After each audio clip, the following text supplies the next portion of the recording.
Us for the first time. The show is made for people who just want to get into homes or start out in investing. I wanted to do a program that answered questions. I'm a realtor here in Metro Detroit, and I'm approached all the time. People asking me the basic questions and saying they need help, they want help. So I'm here to help. We started out our first show talking a little bit about how to get a mortgage, different mortgage opportunities. If you've tuned in before and you were interested in some of those products that I was referring to, just as a quick recap, homework recap, if you will, we had talked about Detroit Home Mortgage being a great product if you want to buy a house and rehab a house. We talked about FHA loans, and we talked about first-time buyer credits with MSHDA, Michigan.gov. So those are those three mortgage products that I discussed in the first show. And last week we had an interesting guest on to talk about greening and gardening and what the how property values increase when you take care of a neighborhood. And today I want to start out with, we're going to do another piece of homework. You can do some research on this. We're going to talk about one subject about investment properties and tax deferral. I've got a hot neighborhood to tell you about, and then I've got a whole list of questions that I've gathered in the last 7 days from people that I've talked to or met, people that have asked me random questions when I'm out doing showings or listing a house, and I hope that those are helpful. I really, truly hope that those are helpful. So today the education piece for today, if you will, is a product called 1031 Exchange. Now, it's not really, a 1031 exchange is not designed necessarily for somebody who's just starting out, but I always say go big or go home, right? So if you want to know like how the quote unquote the big dogs do it, they do it by, they get rich by not using their own money. And there are ways to not use your own money that are perfectly legal, and there are ways to leverage that money, which is technically debt, which isn't as taxable. And there's something that's been designed for real estate in cities, and I think it's good in the sense that it encourages more community development.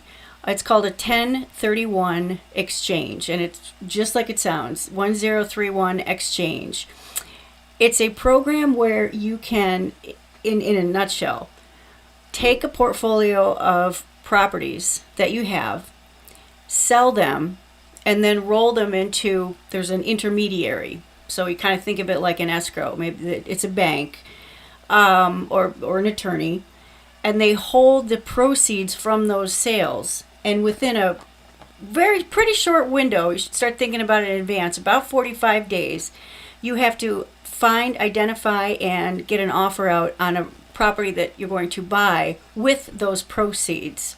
So I'm oversimplifying it, but basically, if you have more than one or two properties, it makes sense to look into a 1031 exchange because you can sell those, do it all at once, take those proceeds, and then reallocate those funds, or if you want to think of it as a rollover into the next property, you're not going to have to pay taxes on that. So this can go on and on and on. So as you accumulate more single-family homes that you're renting, or when you have a portfolio for yourself as a personal investor, 1031 exchange could be a really fun goal, to plan now for what you're going to do when you get near that time. Chemical, TCF has a great 1031 exchange program. Most major banks do, and it's a relatively new opportunity. So if you just Google 1031 exchange or go to TCF or Chemical Bank 1031, you should be able to find additional information there. So that's a little bit of your homework for next week. The neighborhood I want to talk about today is Rosedale Park. Yeah, when I was a kid growing up, Rosedale Park and Grandmont were always just the neighborhoods to aspire to. The beautiful brick homes, the bungalows, the colonials with the big Christmas trees in the wintertime. And those areas have made a tremendous comeback, and there are still opportunities to get into those places. I have some properties coming up on Kentucky, on Santa Rosa, all these different areas over there where you'd be shocked at what you can get for $50,000. An all brick, full basement home with a new or a fully functional roof and mechanicals. And by mechanicals, I mean furnace, hot water heater. That's what I mean by that, functioning mechanicals. So if that, and you can get that loan through Detroit Home Mortgage. If you're interested in exploring those areas or want to take a look, the best way to do it is on foot and to get in the car. I'd be happy to take you around. You can call me at 248-464-1116. Make an appointment and we'll go out and we'll go look at some houses and get a better understanding of how things work in the neighborhoods and how the property values work. So you get into your first home, you build some equity, then you start to buy investment properties, then you take those investment properties, you put them in a 1031 exchange. All of a sudden you're leveraging other people's money and you're leveraging tax advantages to you. And that's how the big guys, and it's very oversimplified, of course, but that's in a nutshell how the big dogs do it. And there's no reason why, as a private investor, you can't get started for less than $25,000 or $30,000 to do produce some kind of income producing property. Not everyone's cut out to be a landlord. Some people do like the quote unquote flipping. It's not always as easy as everyone thinks it is, but it is effective if you're handy or you're a contractor.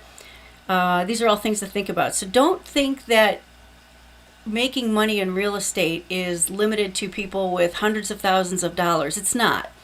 If you're realistic, like I've got some great clients here who grew up here, families are here, came back after college.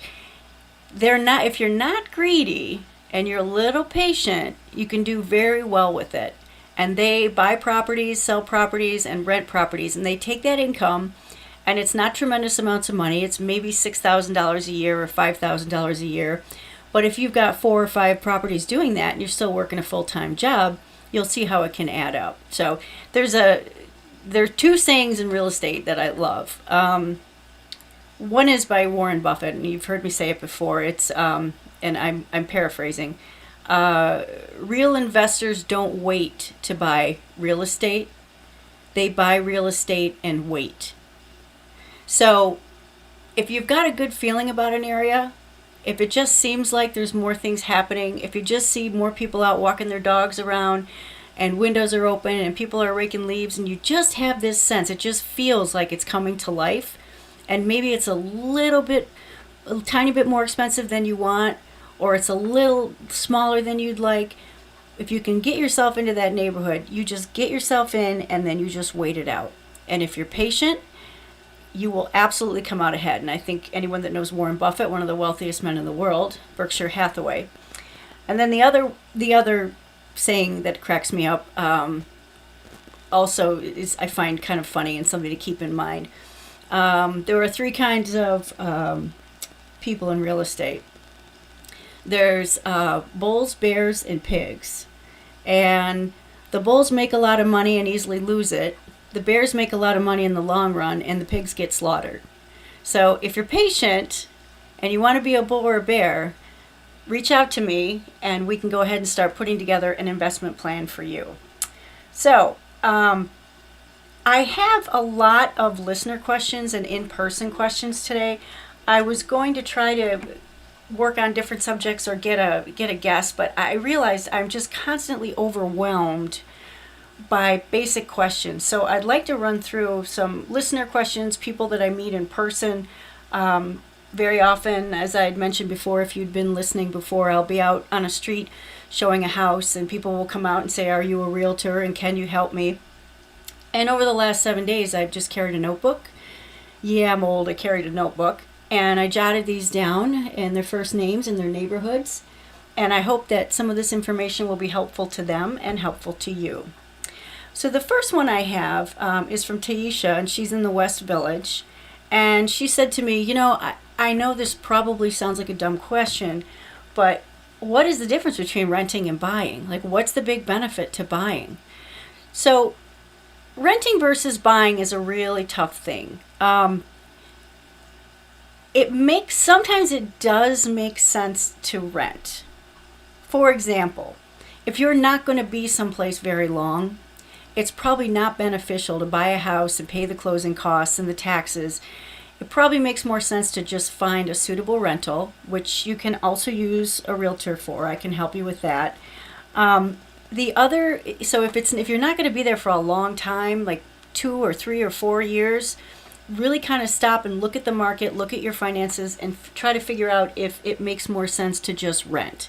Because the money that you would put out for property taxes, closing costs, maintenance, appliances, things that needed to be fixed, it's going to take a while to get that back in equity. And by equity, we mean you own more of the house than you owe on the house, which is pretty much mutually exclusive, right?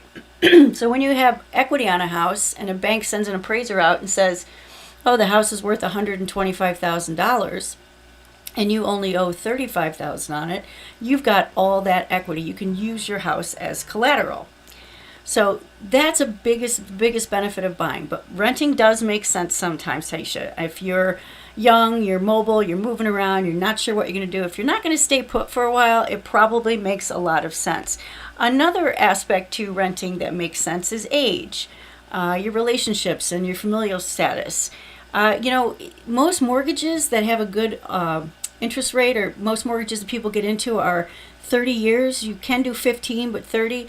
So, if you're 50, 55 years old or 60, you really want to take into consideration, like, by the time I pay this house off, the age that I'm going to be, and will I be able to enjoy the equity enough, the energy and the time that needs to go into maintaining it, is that going to pay off for me? Like, I'm 50 years old. If I take a 30-year mortgage and I'm 80 when it's paid off, I have to think about, by the time I have real equity in it, I'm going to be in my late 60s or 70s. And there's a lot of maintenance. There's a lot of the property taxes are a consideration, appliances, fixing things, etc., etc. So kind of have to look at what the life path that you're on. I don't know why I'm having a hard time with that. See where you are and think, you know what, if in 10 years I'm going to have the wherewithal to maintain my house and cut my grass and take care of things, then it is worth it. Go out on a limb, get yourself a mortgage, buy a house, develop equity, and increase your line of credit. Have real property. If you're young and you're in school, or if you're moving around, or maybe you're a single parent, you don't know where your kids are going to end up in school, it probably makes sense to rent if you're staying put for less than 2 years. You are listening and watching to WJZZ Cool TV podcast. I'm Heather Dell, and this is Motown Realty.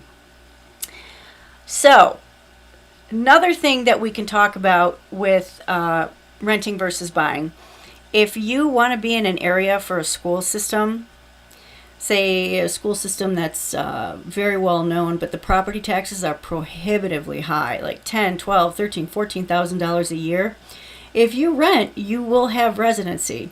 So say, for example, you live in Northwest Detroit and you want your kids to go to school in Pleasant Ridge or Royal Oak.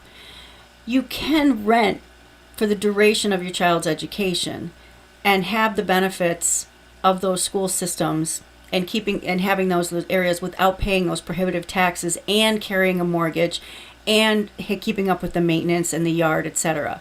That's another time that renting really might make good sense. So if you've got a kid going into the junior year or senior year of high school, or you're trying to get them into a particular program or a school that has a special proficiency in something, really look at the rents in that area and look at the buys and the taxes. And if the taxes are really, really high, you may want to just consider renting until a child or adult child is done with school.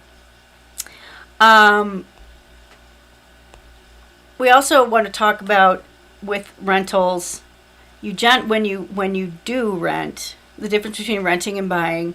When you buy, you know without a shadow of a doubt, right, that you're going to have to cut your grass. You're going to have to shovel your own snow. You're going to have to maintain your gutters, your chimney.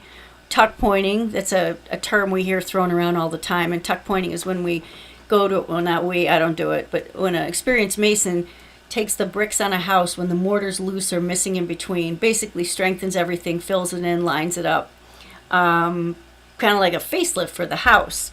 The grading issues, for example, we all know water runs downhill, right? So one of the most important things you can do as a buyer is make sure that the water runs away from your house. And to do that, you have to make sure that the soil or wood chips or whatever you have around the house is higher than the ground. So you've got a little bit of a runoff, so that water comes down the gutters. So these are major projects. You know, without a doubt, you're going to have to do all this stuff when you're a homeowner.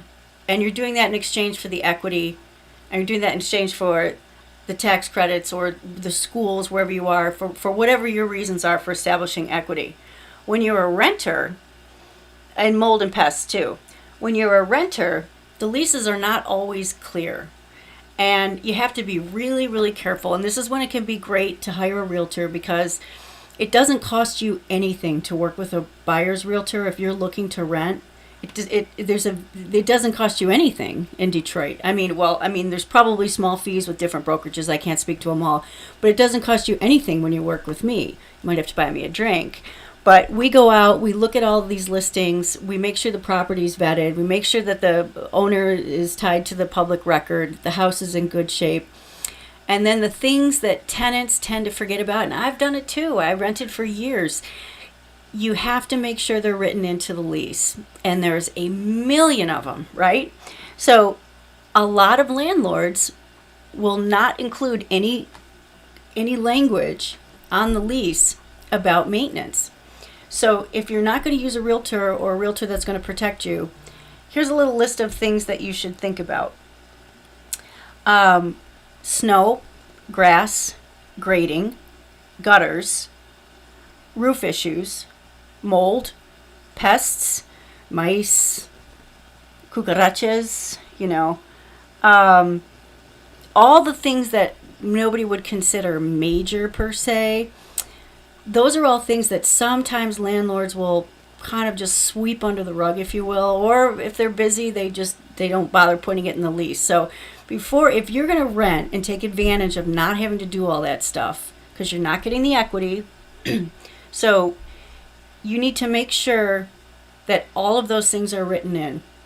Because when that first snowstorm comes and you can't get out of your driveway and you just thought that the landlord was going to shovel and the landlord had never had any intention of shoveling, or when you get a ticket for blight, excuse me, because the grass hasn't been cut. So those are really important things. So if you're going to take advantage of the rental situation, and there are, of course, advantages as we've discussed, make sure that you have everything line itemed in your lease and that you go into it with a full understanding of every single fee and every single responsibility that you have as a tenant. And you can negotiate those things. Lease prices are pretty high right now in the city. We don't have a lot of good inventory for rental properties and single family homes. But as we approach the colder weather, that will go up. People don't like to move. If you want to save a few bucks, you should definitely make the effort to move when it's cold. You'd be shocked. It can really help you out. And that's when you have to get out there and really start checking stuff out. It'll sit on the market a little longer and you negotiate. You say, oh, okay, well, I'll pay $1,400 a month for this really beautiful house in Bagley, but I'm not going to cut the grass. And then they come back, or, you can negotiate a lease. Or you can say, I don't want to pay a pet fee, or I want to have access to the garage if garage access isn't included. So make sure you take advantage of everything that the benefits that being a renter bring. Okay? All right. Let's see. Sue from College Park. She asked me, what's the difference between a VA and an FHA and a conventional loan? And Sue, those are great questions. And I think as realtors, we throw these terms around. There's some commercials on TV that are really funny, kind of referring to that, where realtor walks in and says, oh, we've got 10 over asking and it's highest and best, and we've got 3 FHAs and 2 conventionals and 1 cash. And it all sounds kind of ridiculous. But here's what it comes down to. When you want to buy a house, Sue, a VA loan is the only people eligible for a VA loan are veterans. So if you are not directly military, that's not something you're eligible for. Those are loans that are supported through the government in a sense. They're backed by the government. If you are a veteran and you want to take advantage of that, you can go to different websites, USA.gov, I'm happy to help you. Again, 248-464-1116. You can get yourself a solid VA loan. The hard part about VA loans is that you have to be patient, because when the government is backing something, they're very particular. They'll come in and say, oh, we won't issue the loan until the handrail's fixed, or there's a hole in the front porch, or this kitchen cabinet is hanging off. And sometimes they nitpick the daylights out of it. Now, if you're a veteran and you want to take advantage of a VA, you absolutely should. But just know going into it, you're really going to have to be prepared to be patient, because very often the sellers will have to make repairs, or they won't want to and they'll make you make repairs. So it is the most difficult loan to deal with. They also have to have pest inspections. It's really basically the government saying, look, we're going to help you out, we're going to do right by you, but we need to make sure that you're getting into a really good home that meets or exceeds our standards. So that's basically a VA loan. An FHA loan is for, it has nothing to do with military, civilian. Anyone can get an FHA loan. They are Federal Housing Authority loans, and they generally offer a more generous application process, in the sense that maybe your credit's not as good as you'd like it to be, or you only want to put 3% down on a house. That's when an FHA makes sense. And you can contact any bank, any lender, and ask them to help you out and get you started on the process for an FHA. So if you want to hold on to your cash, but you also want to get started in the housing market, and it does make sense to hold on to your cash because mortgages are cheap right now, and maybe your credit's, it's between 575 and 650, and you've only got $4,000 to put down, and that's okay. You could still get into a house with an FHA. So an FHA is something available to everybody. And they are also a little more difficult to get into a house with. In other words, when I send an offer, when I receive an offer with an FHA, I know that the FHA, because again, it's government backed, is going to be pickier about the house. They're going to send out an appraiser. They're going to nitpick things and say, oh, you've got some peeling paint, and you've got a loose pipe here, and this and this and this. And in my experience, and most of my colleagues that I ever speak to or hear about, it's usually a whole list of little things that are really annoying, but it's stuff that has to be done, because, of course, if the government's going to get you in a house, want to help you, if the government's going to support you getting into a house, they want to make sure that it's safe, there are no hazards, and it meets or exceeds their standards. So a VA is the worst in terms of getting approved and getting the money and getting them to say, okay, this house is great, we'll lend against it. Then there's an FHA, and an FHA has more requirements, but it isn't quite as heavy as a VA. Then we have what we call a conventional loan. And conventional loans are exactly what they sound like. They're just conventional loans. You go to the bank and you say, I want to apply for a mortgage.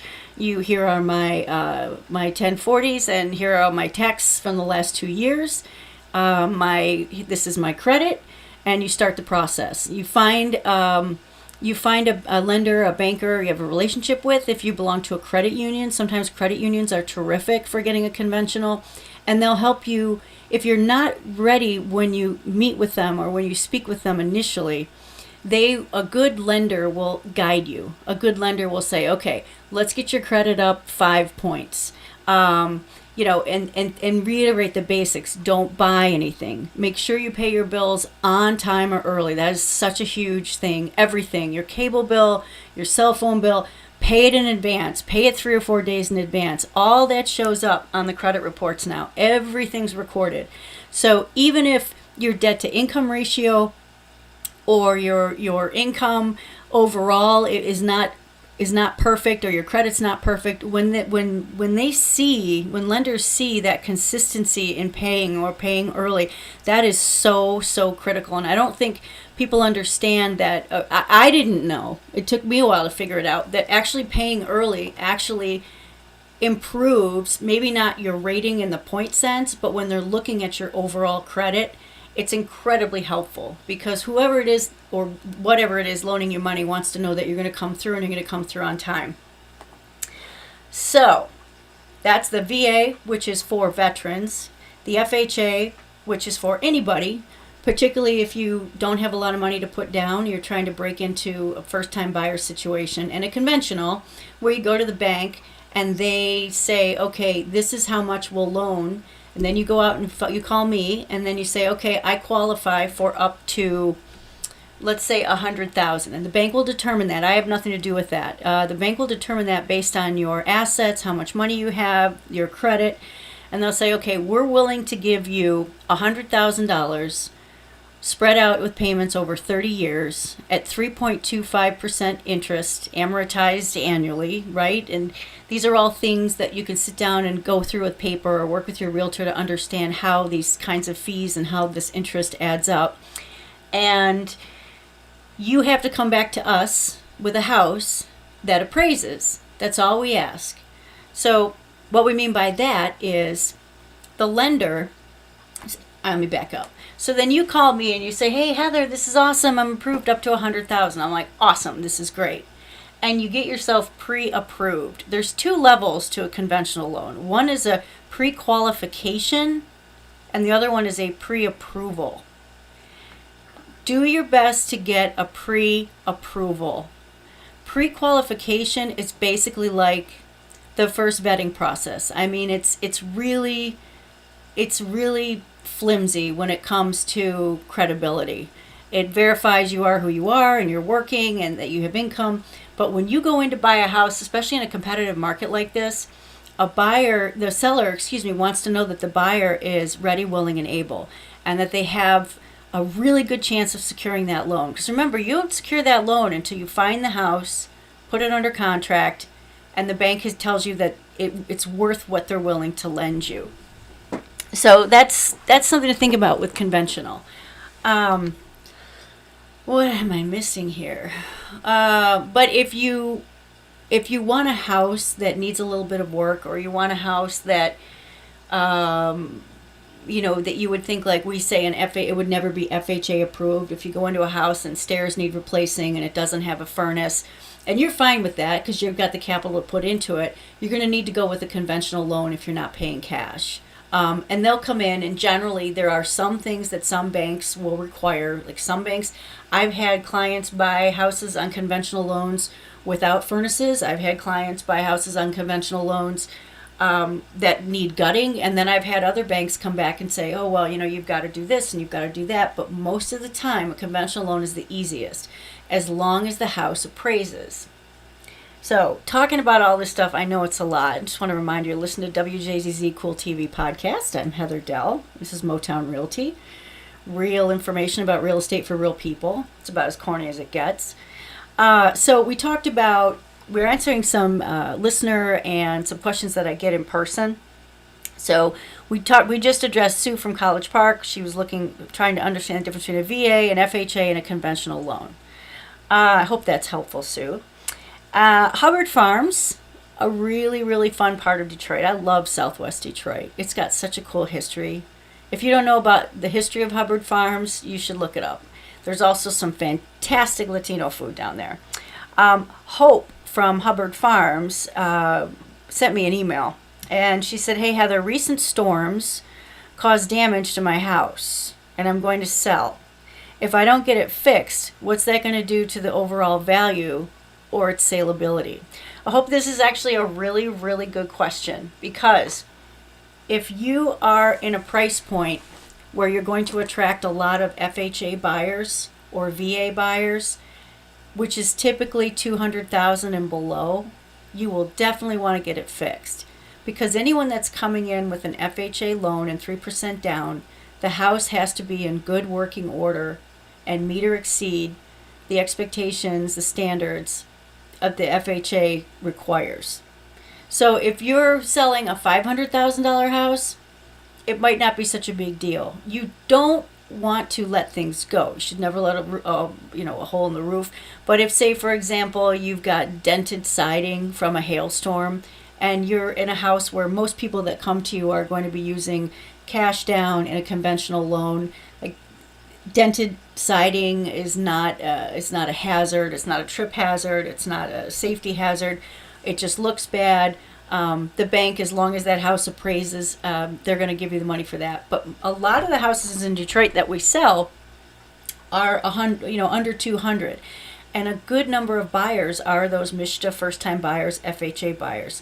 So when I'm working with a seller, I say to them, look, this is what we're going to do. You have a choice. You can take conventional, cash, VA, FHA. You can offer a land contract.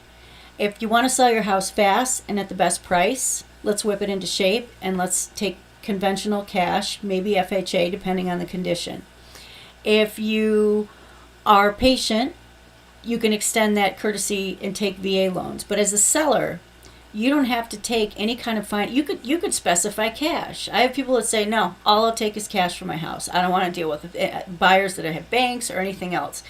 So as the seller, you can be very picky about it. As the buyer, you have to get a sense of how the condition of a house that your financing is going to support. So Hope, what I would say to you is, I'd love to see the house. I'd love to see what's going on. If the damage is typical of what, in my experience and that of my colleagues in the industry, thinks is a safety hazard or a health hazard, if you've got a hole in your roof or there was fire damage or something like that, and you're going to, you're in a certain price point, you're going to have to get that repaired. It doesn't have to be beautiful. It doesn't have to be fancy or designer. But all the fundamentals of safety and health need to be repaired, because it's in your best interest, if you're selling under $200,000, to be ready to take an FHA or a VA. So, short answer and long answer is, it affects the price of the house when you sell based on the type of financing and buyer you get. And the type of financing and buyer you get is generally dictated by the price point, right? So, if your house is $350 or $250 and above, you might be able to get away with not doing a whole lot. If you're in a price point where you're probably going to attract a lot of FHA first-time buyers, then yeah, you definitely want to get a qualified realtor to come in, or of course me, I would love that, to tell you what we should really focus on, so you don't spend money on stuff that's not necessary, but we're well prepared for an FHA buyer. So, let's see, Al in East Detroit. This is a tough one. I'm 71. I want to stay in my home, but I can't afford to. How can I stay in my home? Al, this is a tough one. I am not a mortgage person. I'm happy to refer you to some great people. There are products called reverse mortgages. I am not an expert on them. I've dealt with them a little bit. There is an age limit. There's an age. You have to be of a certain age in order to qualify. Basically, the bank loans back. They'll give you have a mortgage, and they'll pay out the mortgage to you if your house is paid for. So if you have a $100,000 house, Al, and you want to stay in it but you have no cash flow, if you go to a company that does reverse mortgages, and do your research, please. Be careful, go to a bank, even if you can sit down with a person, because there's a lot of small print and a lot of fees and interest that add up. They can put you into a program that for, say, the next 5, 7, 10 years, you can draw on that equity in your house without making a monthly payment. And that's what's so key, particularly if you're older, if you're retired. Like my mom, my dad retired from the fire department, and then he died, so she gets half a widow's pension, and her property taxes were high, and she said, I don't know what to do. And I said, all right, let's explore a reverse mortgage. It's not something you want to rush into, but it is a solution. If it's cheaper to stay, there's really no place you can go that you can get to economically or physically or feasibly. You want to be by your kids or whatever the case may be. A reverse mortgage can be an option definitely worth exploring. So those payments don't come due until the house is sold.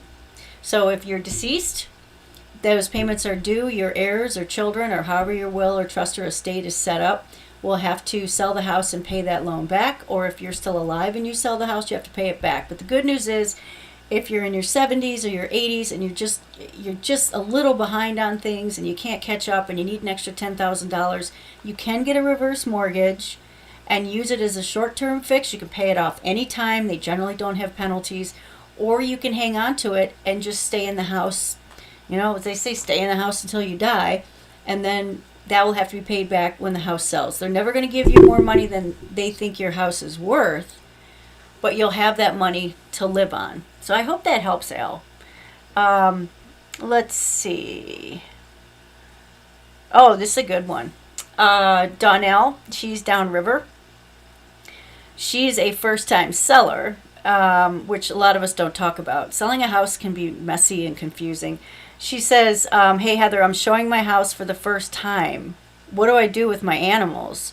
Do I leave? What constitutes an open house? What is an open house? I've lived here 52 years. I'm nervous having strangers in. I'm not sure what to do, but my agent says I have to have open houses in order to sell the house." Okay, there's a couple things at play here. Open houses are very, very helpful. And you're going to have showings to sell your house. It's just part of the program. So you and your realtor need to come up with a plan. If you have animals, if you have people that stay at home, it's especially hard now with the kids being home and people working from home. When my sellers have cats, I have kitty playpens. They're big, just foldable pop-up kitty playpens. You can get at any pet store or on Amazon. It looks kind of like an octagon. It's got mesh on the sides. I take that over, leave it in the house, set it up in a basement or a bedroom with something in there that's familiar to them, a blanket or a pillow or something.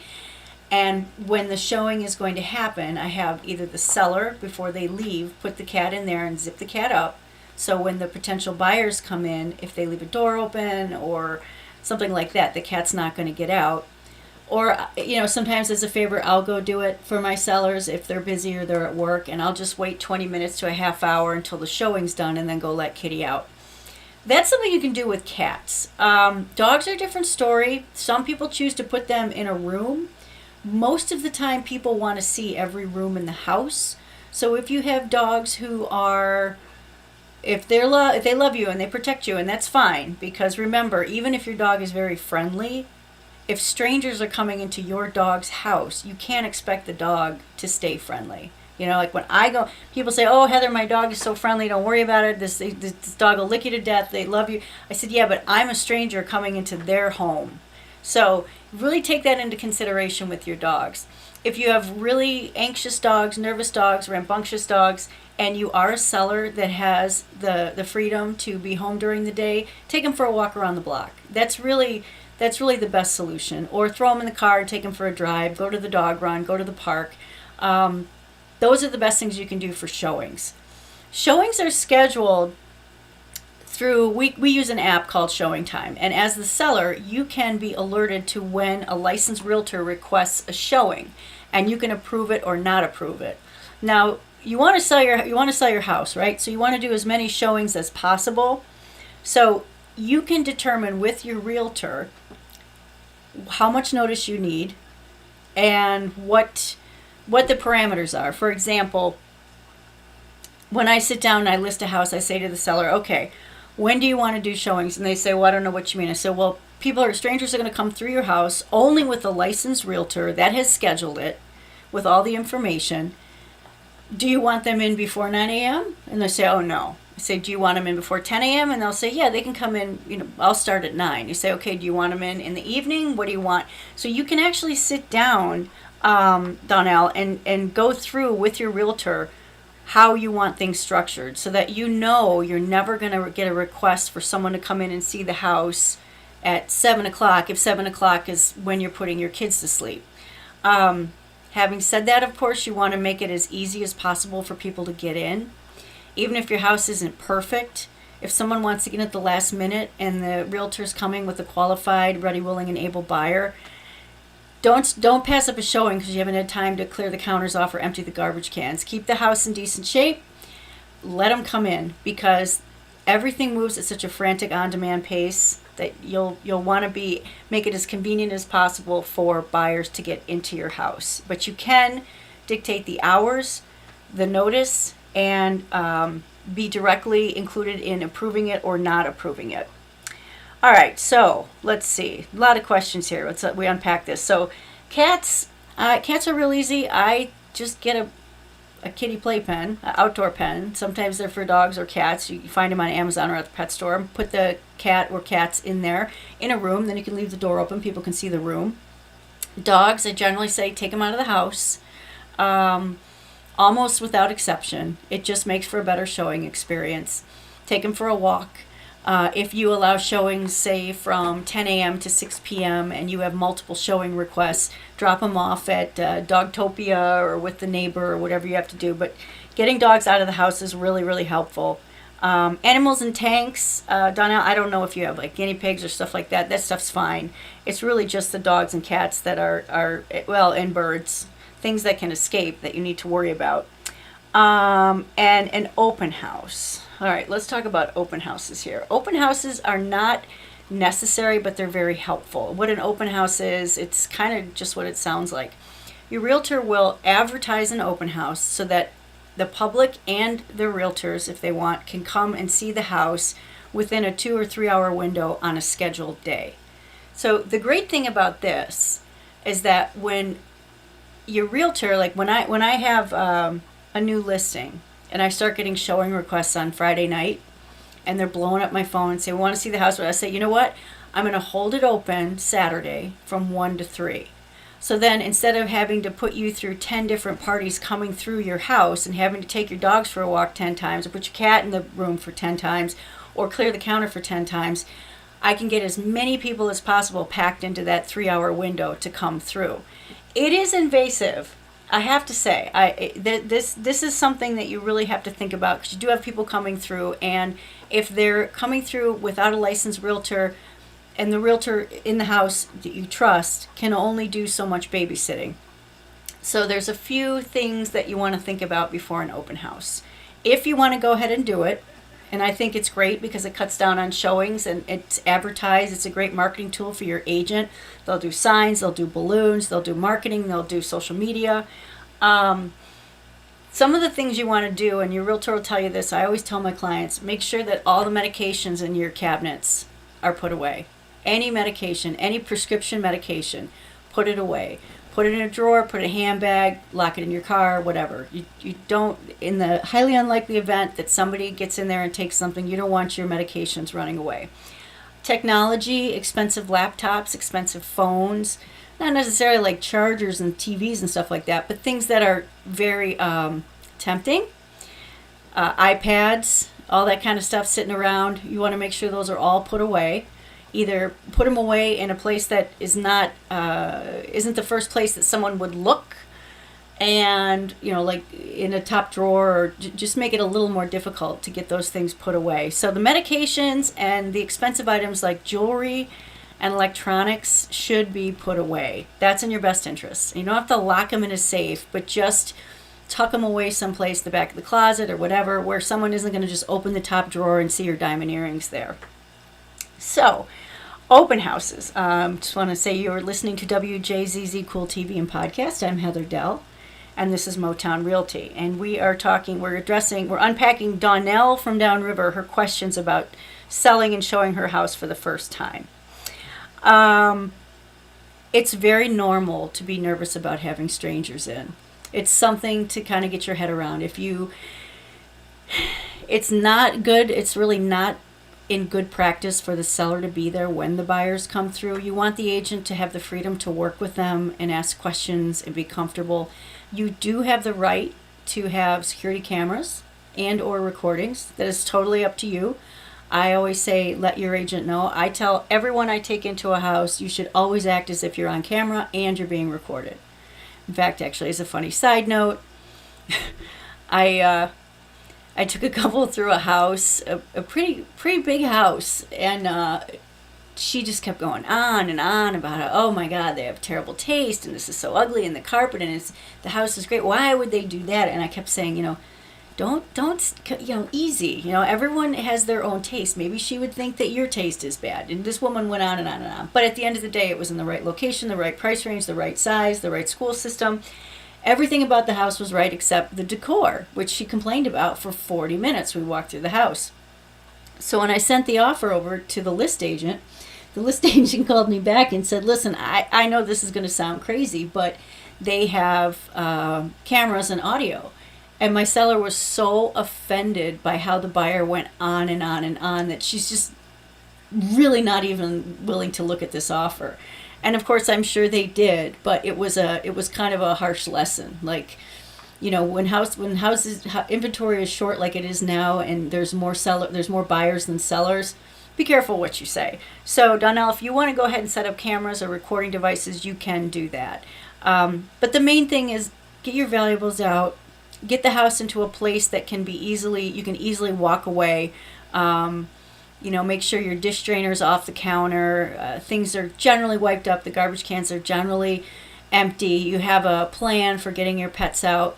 Have a good relationship with your realtor, and make sure you're copied on all of the showing requests, and or you have to approve the showing requests, and make sure that your realtor knows what your limitations are. So when we publish the information for other realtors, my chair just fell. When we publish information for other realtors to bring you through, it will automatically tell us we can't come in before 9 or we can't come in after 5. Hope that's helpful. I know it's intimidating. It's hard. It is hard, but we do live in a very tense world right now, and I understand that, and I try very hard. Moving is extremely emotional, particularly when we've been there for a long time. Don't let anyone tell you that it's easy, and even if I sell 3 or 4 houses a week, I know that the people that I'm selling those houses for, that might be their first sale or they haven't moved in 20 years. So it's easy for us, it's easy for realtors to get caught up in it, and you just have to remind us that, hey, I know you've sold 30 houses this year, but I haven't sold a house in 42 years. So just ask for our patience and you'll get it. Let's see. Oh, wow. Okay. Andre is a widower from Martin Park, which I'm sorry to hear. He has been there for 35 years. So he lives alone, but he's having terrible issues on and off with his sewers backing up. And he's very concerned about the smell being detrimental to showings in an open house. Well, Andre, that's actually a very good concern and something you should think about, because how a house looks and how a house smells, the first impression is very, very important. So it sounds like maybe your pipes haven't been snaked or cleaned. You should do that every couple years. Detroit's a beautiful city with a lot of trees. The tree roots get into the pipes. There are any plumber, you can call any plumbing service. Ferndale Waterworks, for example. I don't have their number. You can Google them. Ferndale Waterworks does a great job. They come out.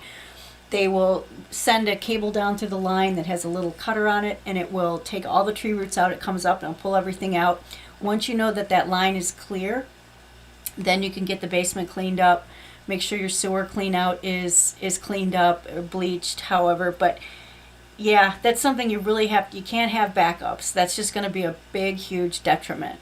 So get the pipes cleaned before you list. Consider it part of the prep of the house. Call Ferndale Waterworks or your plumber. Tell them you need the pipes snaked and you want the clean out area, which is basically the access point, whether it's in the basement or it's out in the yard. You want to make sure that that's in good working order. The other thing you want to do is, if you have bathrooms or sinks that you don't use often, sometimes if those pipes dry out, sometimes the smells from the sewers, it's not terribly common, but sometimes they'll start to drift up.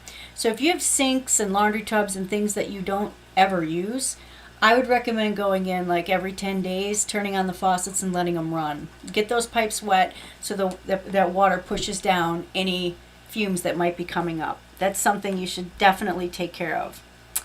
All right, let me see. I've got time for a couple more questions here. Jeanette from Boston Edison.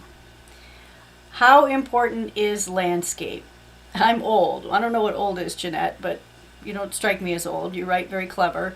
I'm old. How much do I need to do? Well, curb appeal, right? We all think about curb appeal. Think about first impressions. Think about going on a blind date and you show up.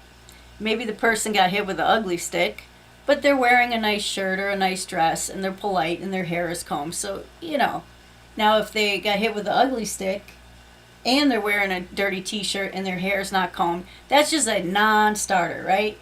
Well, a house is kind of the same way. You don't need to have a phenomenal amount of professional landscaping. You don't have to hire a landscape architect or spend a fortune on plants. What you want to do is to have a nice, neat yard. If you've got grass, try to keep the weeds down, keep it cut, keep it green. If you've got flower beds around the house or around the porch and you don't have anything in there that you can keep alive, there are great artificial plants you can buy to put in there. Michael's, Joann Fabrics, all the craft stores, dollar stores. You can find some really simple, tasteful succulents like cactuses and stuff like that, and put them in there and just tuck some dirt and some mulch around them, and you stand back and it looks great. And if either of those are not an option, if you don't have the time, the money, the wherewithal, just clear them out, leave them empty, put down a layer of mulch.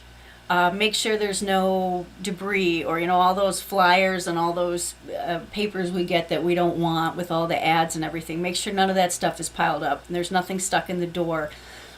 So, to answer your question, Jeanette, the importance of landscape is huge, but that doesn't mean that it has to be expensive or labor intensive. So, to keep it neat, keep it simple, so when you pull up to the house, the first thing you see is the house and not anything on the porch or in the grass or the weeds. Okay. I'm going to do one more here. In the spirit of Halloween, October 1st. Wanda in Grosseal has a bat infestation in the attic of bats. She says, I think people are paranoid about buying. What can we do to get them to understand it's been taken care of? So, bats are normal. Bats are good little animals like everything else. But you do need to get them treated with a professional exterminator or a pest control. And then I would suggest taking a lot of pictures, get some light up there, and make sure that the agents have the ability to show their buyers that it has been cleaned out. Make sure there's no debris left from the bats. There's no plant material or anything like that. Get it cleaned out, take a picture, and document everything. And then also keep a copy of the exterminator or the pest removal paperwork to show that it was done. So those are some things you could do. I've got a million more questions. There's lots and lots and lots of stuff to talk about. We're running out of time. So next week, if you guys have questions about 1031C exchanges, after you've looked that up from our first starting point, or you want to go look at some houses in the Rosedale Park and Grandmont area, we can do that. And if you have additional questions about buying, selling, or just being a homeowner, you can send them to heathermdell@gmail.com or call me at 248-464-1116. I'm also on social media, Heather Dell. And I'm going to leave you with one last thing. It's a little silly, but it's kind of fun. We all need some fun right now. I guess trick-or-treating's been canceled, so my neighbor had this terrific idea. She's taking pumpkins and gourds and sticking lollipops in them, like punching lollipops in there and just spreading them out across the lawn so the kids can come up and just take them, because I sure hope we have some trick-or-treaters. That would make me very sad if we didn't have any. So the socially distanced trick-or-treating trick of taking pumpkins and gourds and sticking lollipops in them and Tootsie Roll Pops and all that kind of stuff and setting them out for the kids to come by and get is, I thought that was a very clever idea. The other thing suggested to me was they were making little bags with candy and hanging them from the trees and from the porch with just a piece of yarn. And I thought that was pretty cute too. So I might do that. It might get 10 or 12 kids, 15 kids in the neighborhood. And so they can come up and pull it down, pluck it off the tree, pluck it off the porch, or pull a lollipop out of a pumpkin. Because we all need some normalcy right now, right? It is a very, very strange time. I hope I've answered your questions. I do have more, and like I said, I welcome your feedbacks, your comments, your questions. Anytime. You're listening to WJZZ Cool TV podcast. This is Heather Dell with Motown Realty, here to help you out. Real information about real estate for real people trying to do real things. Next week, I'll try to get around some more of those questions and talk a little bit more about investment products and opportunity zones and ways that can help you offset property tax increases. And we'll also talk a little bit about getting your house prepped for the fall and for the winter in terms of maintenance, and what you can do to show your house in the best light if you're selling in the fall or the winter. So that is all we have for today. Thanks so much for tuning in, and I will see you and speak to you next week.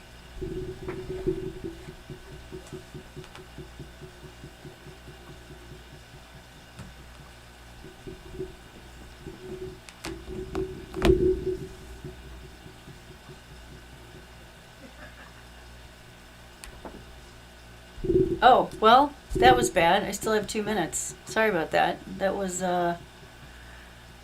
really not good. So I guess I could say, what are you guys going to wear for Halloween, or what's the best neighborhood in Detroit for decorations? That I would love to know. I know there's some great blocks for that. So you can let me know. We'll see you again next week.